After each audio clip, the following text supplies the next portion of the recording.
Hey everyone, Chat Sematary is back, as is Katie Schaefer. Today we are talking about Stephen King's 1996 novel, The Green Mile.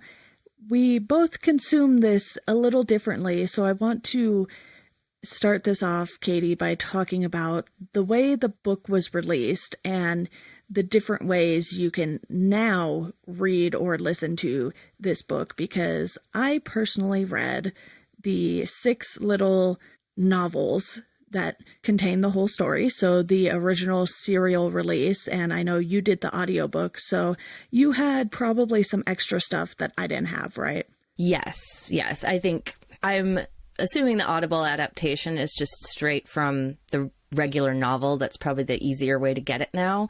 And there's an intro, the constant reader intro that he periodically does about how the book got released or how the book got made as a serial, because he was approached about that and why he did it, and a little bit just about how it was invigorating for him to do it that way, to do something different. So it was interesting. All of his constant reader stuff is, but yeah, I do have a foreword that is titled, Dear Constant Reader at the beginning there, but it's from October of 95. So maybe we did end up having the same thing, but yeah, it's a quick 6-8 pages, if that, on just sort of the serialization of the story. So maybe we did have the same thing there, but I know that when they started releasing it as just one book, I think there was maybe a different introduction there, because that happened so much later. Yeah, I think so too.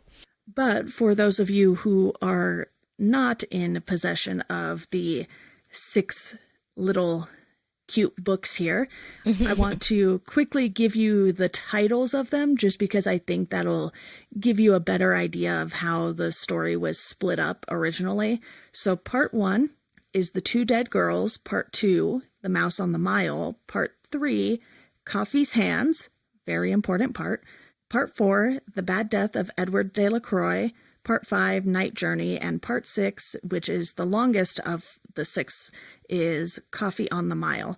So you have it split up in a way that kind of leaves you wondering what's going to happen next, which I think is very key when you're serializing something. Yes.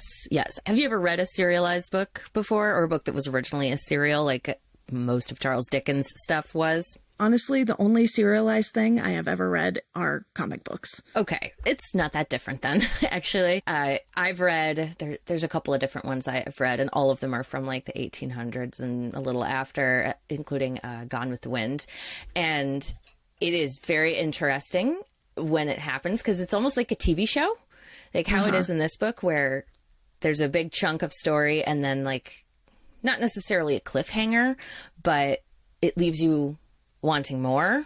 And that is the way all serials work. It's almost like it's a contained little story within a much larger one. And I think that is very much represented in this one.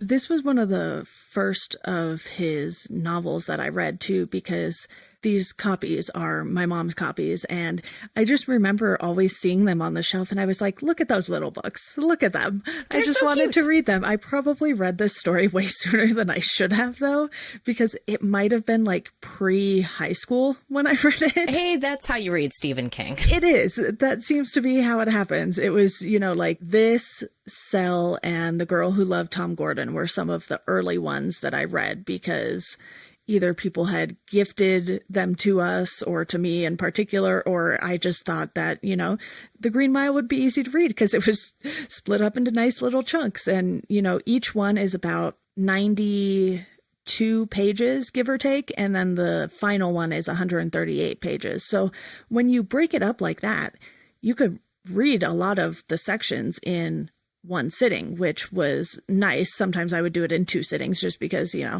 you got to go to the store or something and you don't have necessarily the luxury to just sit there for an hour and a half or 2 hours to read straight through. But I like that it kind of gave you a different approach to King's stories, because you aren't just getting these giant bricks of text all at once. You're literally sitting there and okay, this one's done. Now I have to go get the next one. And there's a little more thought put into how he ended each one. Right. I think so too. I think it was because of how the book was written. I think he had to be much more conscientious about keeping his character development and the story moving at a good pace. And he didn't have the luxury of like taking his time. This required him to be pretty well edited, you know, and I think that's very evident, and it's very good. I think it was a good challenge for him because he's still able to have all that character development. It's just not as rich and deep as it is, which also contributes to length, and sometimes that can be a detraction from a book. Yeah, outside of John Coffey, who is the main character but not necessarily the center of attention the whole time, I think there's not a whole lot of meat to some of the guards and some of the other characters. It's like he tells you who they are and you just go with it. You don't need backstory really on a lot of these characters, especially the criminals, because they tell you why they're there. And that's usually good enough for you to get an idea of who they are as a person. And really, the story is what makes this work so well, because not only do you have commentary on what the prison system was like back in the 30s, which clearly not great at all.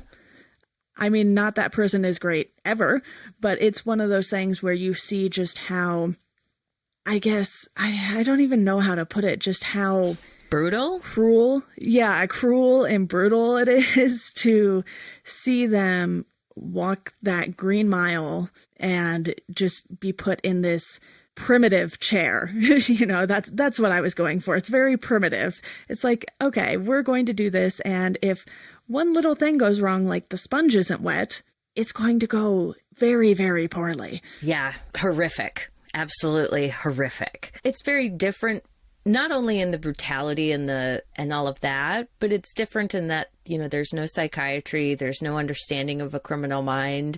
And so the guards are, at least we're getting it from, you know, the head guard, Paul's perspective, where he talks about, like, we don't want to upset them. You know, these men are under a high amount of stress. Like, it's my job to make sure that, you know, they're going to their death and they're not going to cause any problems. And in order to do that, like, I have to talk to them and, you know, help them come to terms with what's going to happen to them.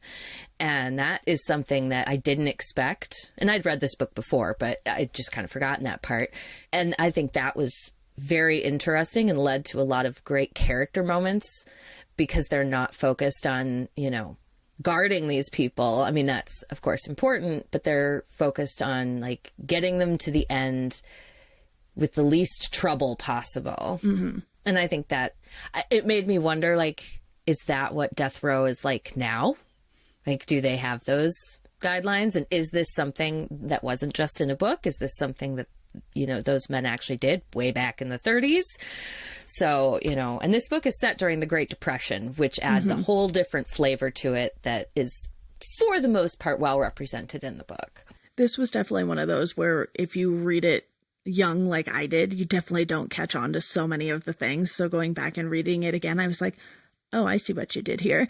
And story-wise, it is one of those things where even though King didn't necessarily live during this time period, it feels like he has done enough research to understand the essence of how the prison system worked, and then he adds his supernatural twist to it, which is that John Coffey has this healing ability, and obviously not all of it is going to age super well because, you know, he's this large black man who has magical powers, and it's a trope. It is by all means a trope, and it's one that you still end up liking in the end because you understand that John Coffey really was innocent and the prison system was broken and for all intents and purposes probably still is. Right. It's just, yeah, the magical I believe, the magical black person trope. And King, this is not the first time or the last time King uses that trope. But I think in this instance, he doesn't, and he never does, he doesn't shy away from talking about how John Coffey being black makes it entirely different for him than if he were a white man. Like, it is not just inserted in there and King pretends like everything would have been fine, or it would have been the same if Coffey had been white.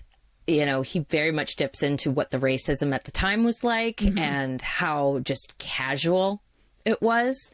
And it's hard to read at times, but I think how he goes about it is pretty well done. And I think it's an interesting use of that trope. It's not necessarily, it doesn't necessarily age the best, but it's still an interesting thing to read. And I don't think all horror tropes are necessarily bad. It's one of those things where this is a very horrific story, but in the broad sense of it, it really isn't a horror novel. Yeah, definitely. It's one of those things where, much in the same way that Rita Hayworth in The Shawshank Redemption is, it's more of a commentary on this certain time period, how people were treated, what prison was like. And this really gets to, I think, expand more than Shawshank did, simply because it's not a novella. It has more time to let you sit with these characters and you work through the guards figuring out that John Coffey is innocent. And because they're all white dudes, because that's who prison guards were in the 30s, they don't really think there's anything they are going to be able to change about it, because he was found over the dead girls' bodies saying that he couldn't take it back. So to anyone in their right mind, it's going to look like he's guilty. But as they see what he can do and experience it for themselves, especially once they take him out on his little night trip to go heal the warden's wife, they know that there is no way this guy who is taking pain away from people is capable of raping and murdering two little girls. Right. And I mean, that's very clear, I think. And I think one of the best choices in this book is that the guards who know all of this have to live with the fact that, you know, they're murdering someone who is innocent. I mean, it's obvious that this job has been taking its toll on them, that they have to regularly murder people for the state, because then there were a lot more executions than there are today. Yeah. But they're actively murdering what one of them terms, you know, God's will. And that is incredibly draining on all of them. And I think that them having to go through the agony of understanding, like, just how brutally unfair their world is a big message in the book. And I think it's one of the more impactful messages in the book. Yeah, one of the things I love too is early on how they describe John Coffey in the book. You know, he's 6'8", and they say his weight was given as 280, but I think that was only an estimate. He had to have been 320, maybe as much as 350 pounds. So just those two descriptive sentences there, you're like, wow, that guy is like linebacker status or something, right. You know, he's a big guy, or, you know, offensive lineman, for those of you who are understanding my football analogies here. But he's one of those guys who just towers over people. And obviously there are people like him that exist in this world. So many athletes are way taller than the rest of us. It's just how they were born. They have the genes to make them very tall. Not all of us do. And the juxtaposition between Coffey and literally everyone else, and even his cell, just makes you understand how this is a guy who has to try so hard just to keep to himself. Right. He's conspicuous in all ways.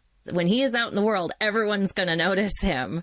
Yeah, it's kind of hard not to, but they talk about how he flew under the radar for so long. And it's sort of like this urban legend has built up around him almost, because they're like, oh, you know, we had sightings in the South, or one sighting in this particular state. And you're just like, it's kind of crazy that they're talking about this guy like some sort of urban legend, but you understand it more as the story goes on and you know what he can do.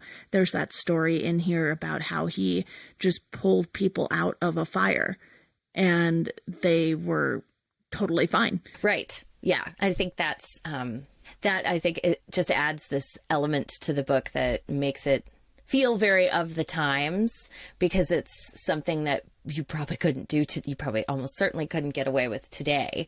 You know, there's just too many cameras and too much. Whereas then it really was, you know, based on word of mouth and individual stories. And because in the Depression, like it talks about in the book, there were people just constantly on the move everywhere because everyone was trying to find some way to survive.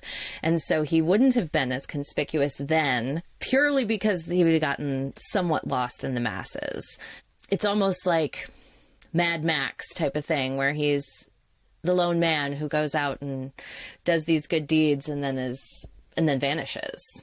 Yeah, you also have the other people on the Green Mile who have clearly done things that we know they're guilty of. You know, you have Wild Bill.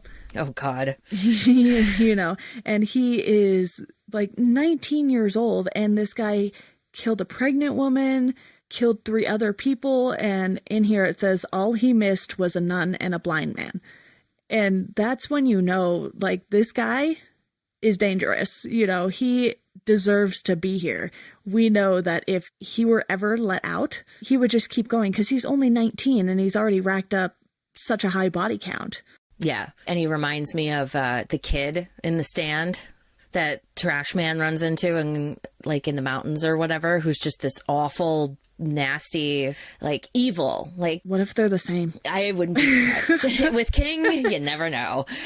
You know, he feels evil and malevolent. Yeah. It feels very appropriate. Just someone who is wild and untamable and totally despicable as a human being. And he gets what's coming to him in a very satisfying way. I will say that. He feels no remorse, whereas you can tell with Edward de la Croix, he understands that what he did was wrong. He regrets doing what he did. And you can tell he's not all there. Yeah. You know, upstairs, because he is friends with Mr. Jingles, a mouse. And I don't say that to be mean or demeaning to anyone who has mental illness or anything. The way the character was written and the time period, that's how they kind of talked about it. Like, something's not right with him. And like you said, there's no psychiatrist, there's nothing offered in the prison other than your 3 meals a day. Right. So he is someone who probably more likely should have been in a mental institution, which back then it would have been an asylum, which maybe wouldn't have been any better. So maybe these guards are kind of the best he could hope for. But when you have a guard like Percy, who is really one of the biggest villains in this story too, it's very hard, and you feel bad for Edward the entire time because you're like, okay, we know why he is being sentenced to death. We understand what he did and how bad it was, but you have to figure mental illness played a role in that, and there is something that now would be done. And again, I'm not saying that because of that this ages poorly. It is what it was for the time. Yes, it's very accurate for the time. And I mean, yeah, asylums were not good places to be. They were barely, sometimes worse than prisons. Yeah. Because people with those issues at that time were not really considered full humans. Mm-hmm. So more of a burden on society generally. So it's a very interesting to have this character in there and to make him so sympathetic despite his admitted horrific acts. He displays remorse at the end, but you get the impression throughout it that he doesn't his remorse is more because of the circumstances he's found himself in, rather than actual remorse for the lives he took. And so it's a little... It feels like he's not really mentally capable of knowing what remorse is and should feel like, though. Right. I agree. Not because he's some sort of, psychopath, sociopath. That seems way more up Percy's alley because he is just so weird in this and so creepy. And when he has to do everything in his power to make people miserable, you're like, this dude should not be a prison guard at all. Right? Oh, and the scary thing is like, that there's those people, like he feels too realistic, all too realistic. And because King gives him a lot of very delicate character development. Like we don't know much about Percy's life, but we see who Percy is and the choices that he makes and how he talks to other people. Like he's just selfish and self-absorbed and constantly injured. Like, oh, you didn't talk to me in the right way, so you've hurt my pride and you laughed at me. And like, he can't take anything any way except that it's a personal attack. Yeah. And he's also kind of an idiot, to be honest. Yes, he's dumb. And you get the sense he's like, King says it very honestly, like he's vain for his hair and he's very attractive, King makes out in the book. So you can just picture him in your head and it's like, oh, I know exactly what that kind of guy is like, because all of us have met him at least once. Yeah, and they practice the executions beforehand. So in the second book, The Mouse on the Mile, you have them describing an execution that went well, if there were such a thing as a good one, and that's the execution of Arlen Bitterbuck, which is quite the last name. But then you have Percy and his sort of vendetta against Edward de la Croix. So when his time comes, Percy's like, oh, well, we didn't wet the sponge when we were practicing. It's like, of course you didn't. You were practicing. You weren't doing it for real, but you should know to wet the sponge. And it's just one of those things where, because he is so vain, you see how fearful he is in that moment and how things just sort of start to fall apart for him. It's like that is the turning point where we can kind of see Percy going downhill, and this, kind of rage comes out too, because when they take John Coffey out on his night trip, they have to shut him up for hours. So they put a straitjacket on him and lock him up in, isn't it the execution room? No, it's the quiet room. It's a room with the padded walls. Yeah, okay. Which is about as close to a mental institution as you're going to get on the Green Mile. So yep. It's one of those things where that's where they take the problematic people who just need to be put away in a corner somewhere so that they aren't disrupting the everyday happenings on the Green Mile for everyone else. Because even though these people are on death row, some of them obviously take it better than others. John Coffey never complains, never does anything. Then you have Wild Bill, who is certainly wild and unpredictable. So then you have just different personalities to try and contend with. So they have to have this place to put anyone who starts giving them a problem. And Percy is honestly one of the most problematic. Yeah, he really is. And he really deserves that, because it's, his choice to torturously kill Edward de la Croix because of the laughter is one of the most despicable acts that takes place in the book. There's a few, but that one is right up there. And it's, you get the sense that despite his immediate, like, oh, I didn't know that, which obviously he knew, he just didn't know what exactly was going to happen. And his complete lack of sense of responsibility is, he's so cowardly. And it's one of the things that shows, like, this is not a job that anyone can do.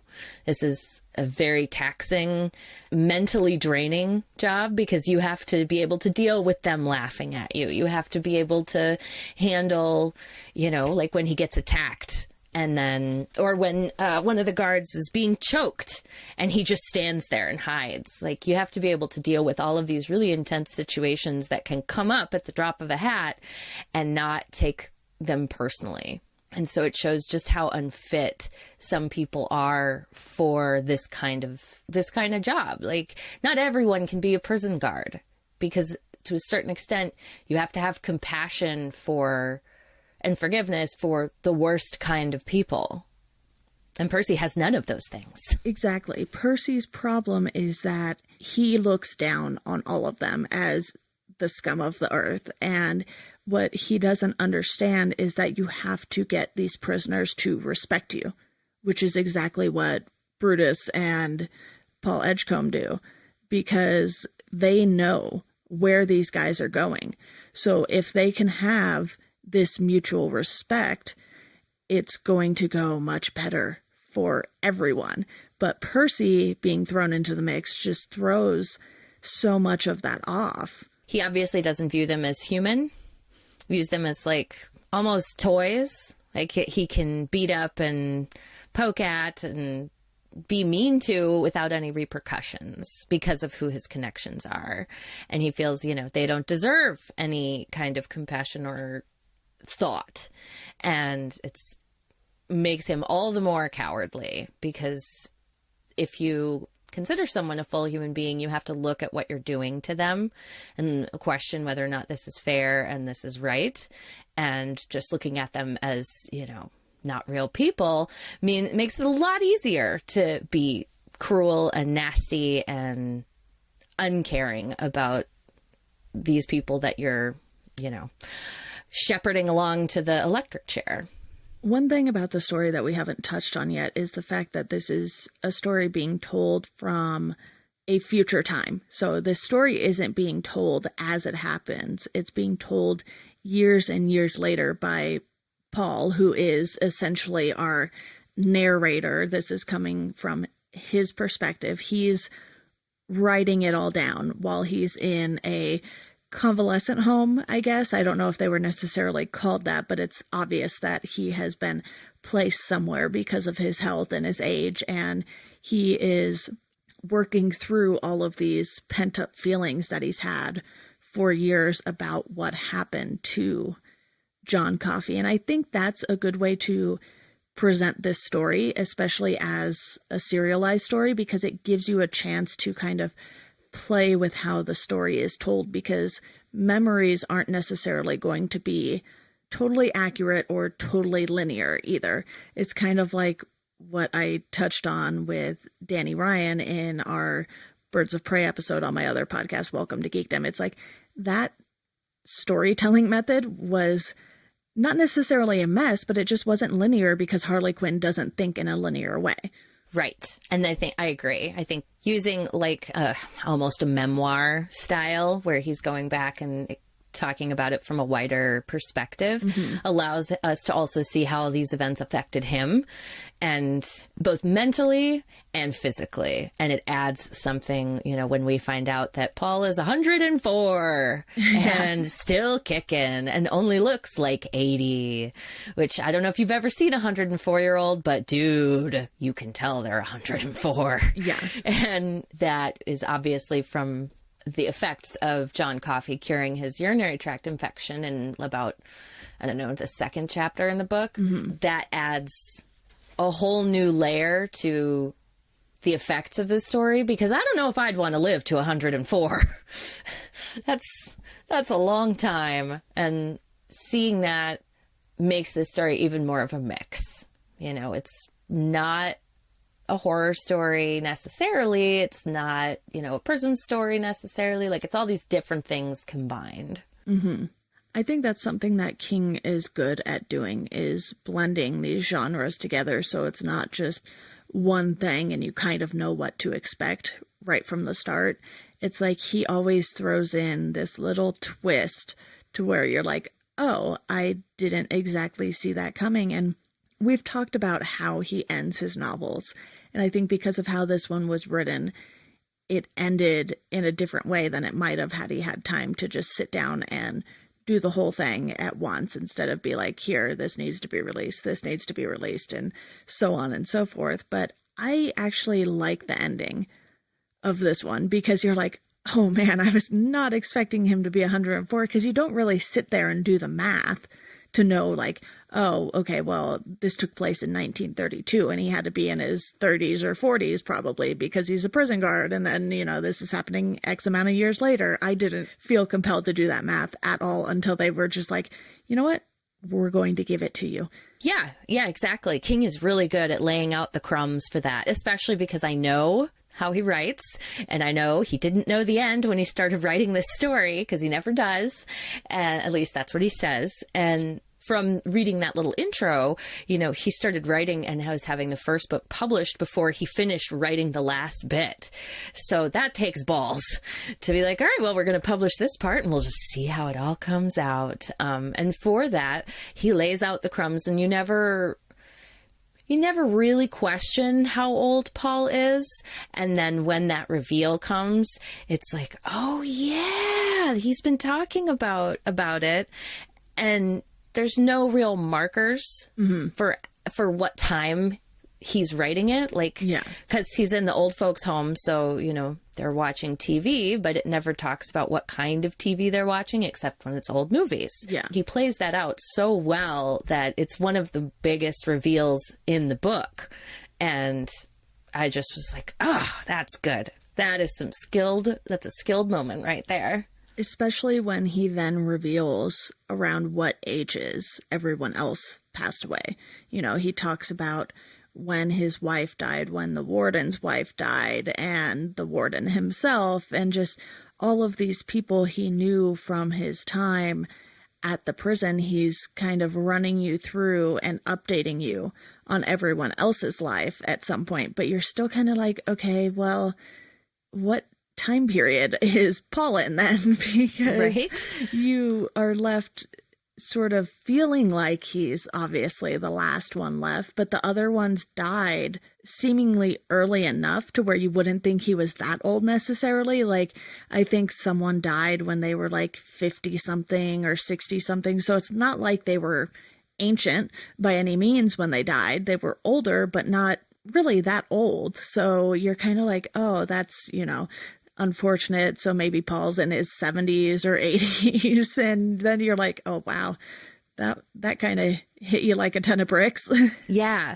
And what did you think of the Mr. Jingles part on the end, that Mr. Jingles is still alive and kicking? That was wild. I was like, no, it can't be the same mouse. But then you have him kind of like hiding the mouse in the home. And you're just like, all right, if Paul is this attached to the mouse, it has to be Mr. Jingles, and he has to somehow know. Right?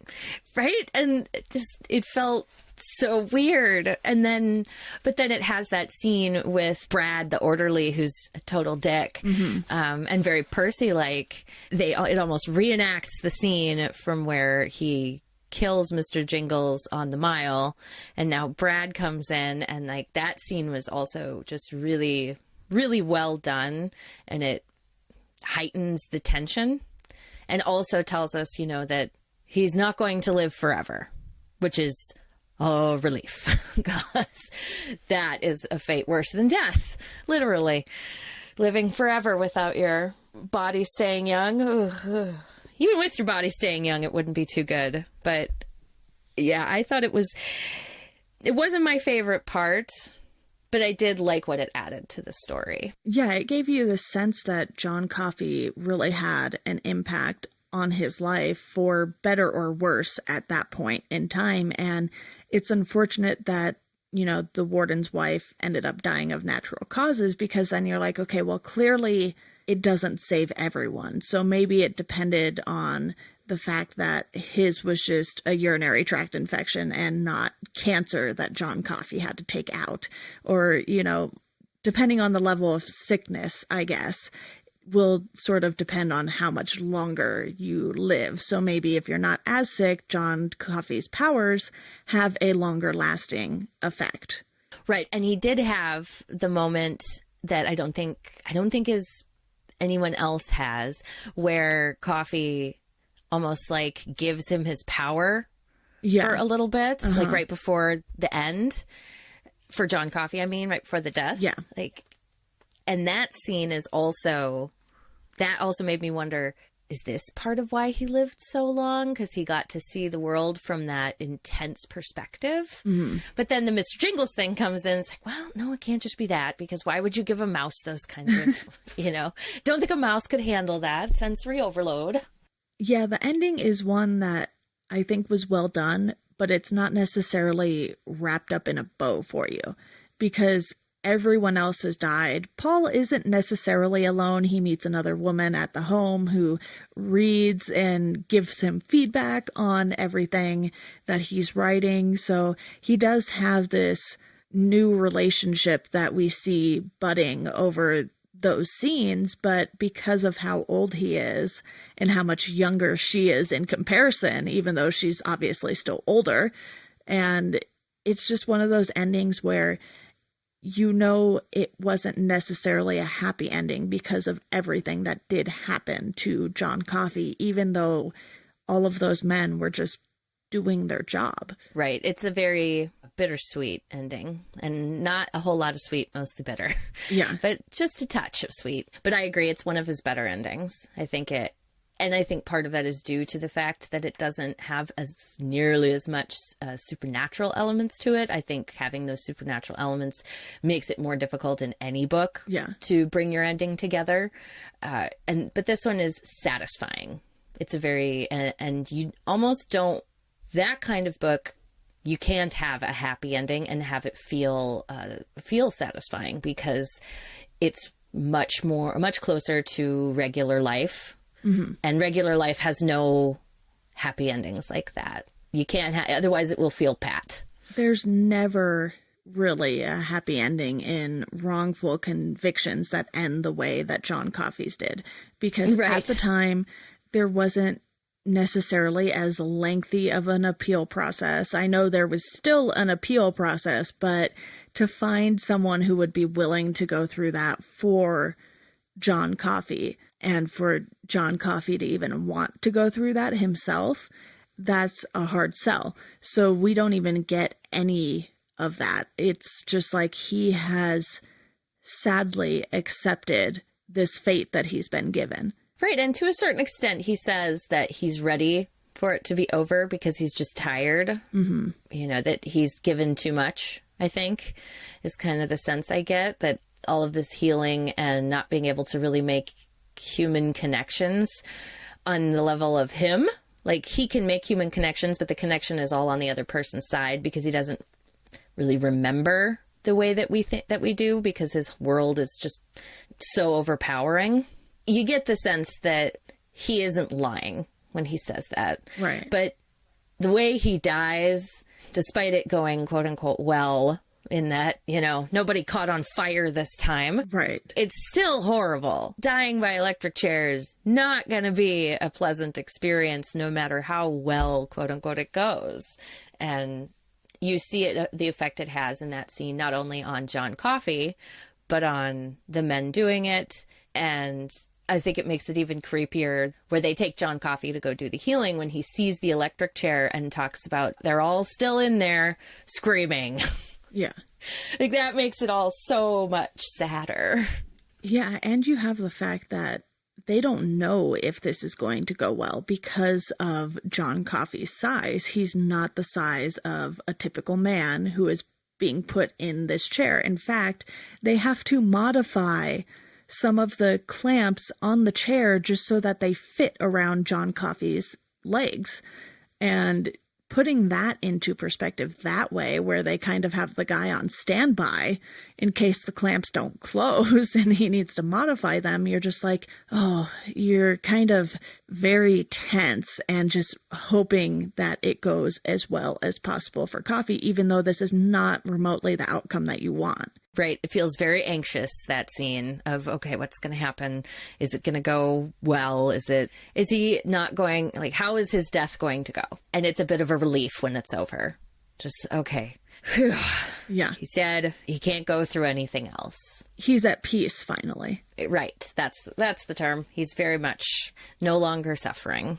Yeah, and this is just one of those stories that the commentary on the time period is well done. It obviously has some words and phrases that don't age well, but it's not because King was doing it from the perspective of the 90s. You have to treat this story as a 1930s story. Right. I agree. I think King tries very hard to represent the time periods he's writing in. Like in It, when he's writing in the 50s time period, it's different than when he's writing in the 80s. Yeah. Like he really tries to make the reader feel as though they're right there with the characters. And I think he does a pretty decent job with this one. It's easier because, you don't really deal with the world a whole lot. You're dealing with these very small settings and with things that haven't necessarily changed a lot.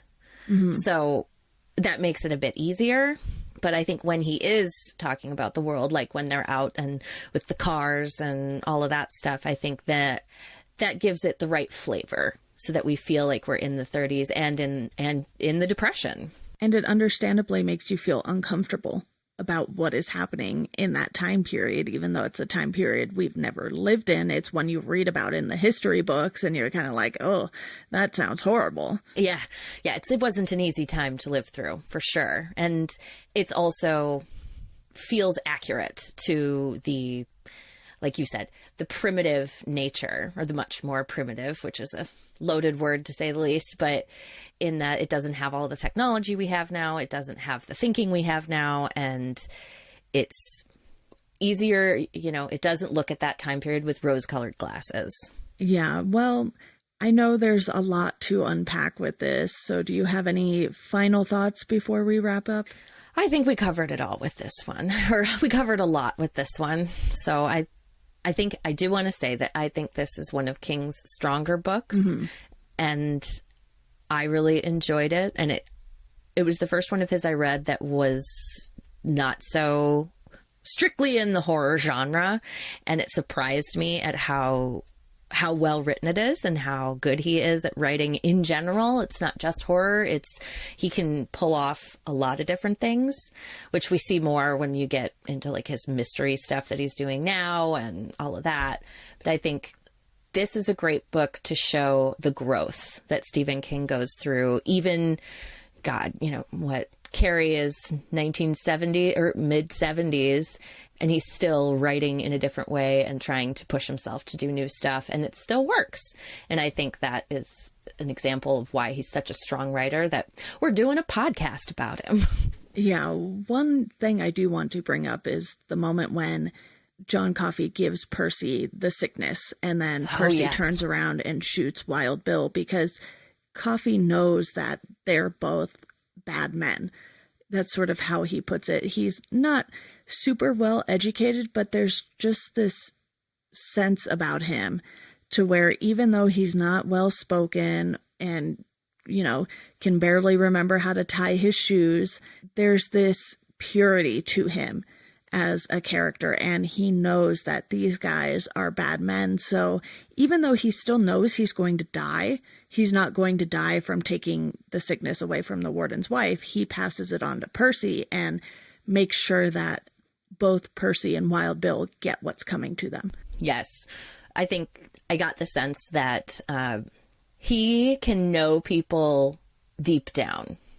Like he can't, necessarily remember who they are as a person day to day, but he can see them on a level of, who they are in their deepest sense of self. Yeah. And that's where he gets the knowledge that Percy is a bad man. Like all the way down, Percy is a bad man. And Wild Bill, it's not even all the way down. It's just everything is bad. Yeah. And it is so satisfying when especially that he does that to Percy, and then Percy doesn't die from the poison.